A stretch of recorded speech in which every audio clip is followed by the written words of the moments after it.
Two-year-old Monastery Chaudhary has become the face of a statewide humanitarian campaign. She has been diagnosed with spinal muscular atrophy (SMA), a rare and severe genetic disorder.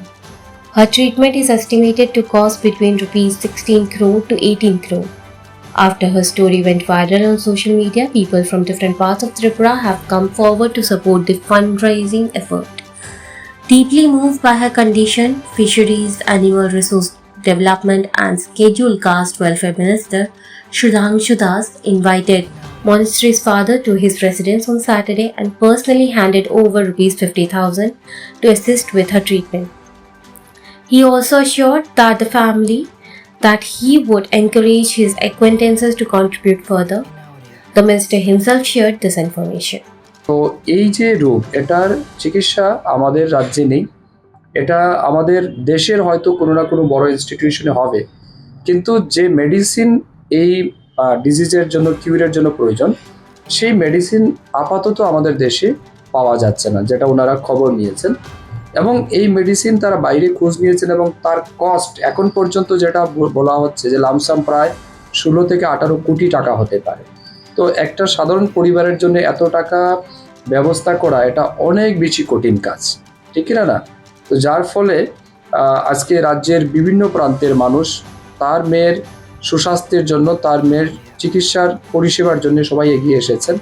আমারও সামাজিক মাধ্যমে বিষয়টা আমার নজরে এসেছে, তো আমি খোঁজ নিয়েছি এবং ওনাকে খবর দিয়েছি। আজকে আমি আমার ব্যক্তিগত পক্ষ থেকে 50,000 টাকা ওনার হাতে তুলে দিয়েছি, ওনার চিকিৎসার জন্য আমার সাধ্যমতো দিয়েছি।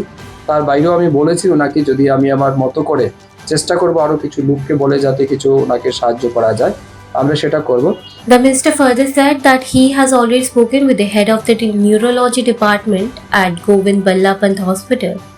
According to his department, a medical board will be convened on Monday to review Monastery's case and take a final decision on the next course of action.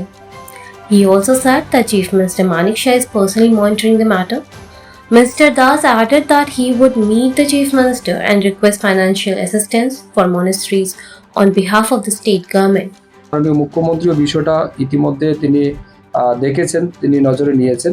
কিছুক্ষণ আগেই আমি ডাক্তারবাবুর সাথেও কথা বলেছি, আমাদের জিবিপির যিনি নিউরো হেড আছেন, ওনারা বলেছেন সোমবার দিন ওনারা দেখবেন এবং ওনারা মেডিকেল বোর্ড বসে একটা ডিসিশন নিয়ে কি করা যেতে পারে সেই বিষয়ে দেখবেন। তার পাশাপাশি আমি রাজ্যের মাননীয় মুখ্যমন্ত্রী তথা স্বাস্থ্যমন্ত্রীর সাথেও দেখছি আমি কথা বলবো, যাতে তার মেয়ের জীবন বাঁচানোর জন্য সরকারও যেন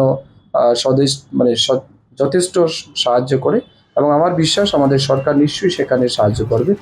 আপনাদের Appealing to the people of Tripura to extend a helping hand, Minister Sudhanshu Das quoted Swami Vivekananda saying that God resides within humanity.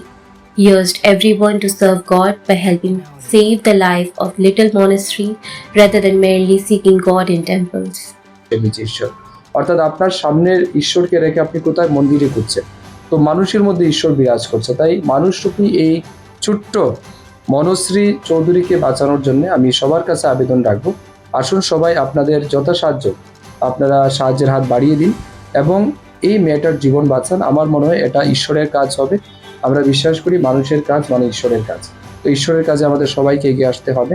আমি আপনাদের চ্যানেলের মাধ্যমে পুনর্বার করজোড়ে সবাইকে আবেদন করছি, এই ছোট্ট মনশ্রীর জীবন বাঁচাতে সবাই যথাসাধ্য আপনারা এগিয়ে আসুন। আপনারা সোশ্যাল মিডিয়াতে কিউআর কোড পেয়েছেন অথবা আপনারা অ্যাড্রেসে যোগাযোগ করে আপনাদের সাধ্যমতো আপনারা অর্থ সাহায্য করতে পারেন। ধন্যবাদ।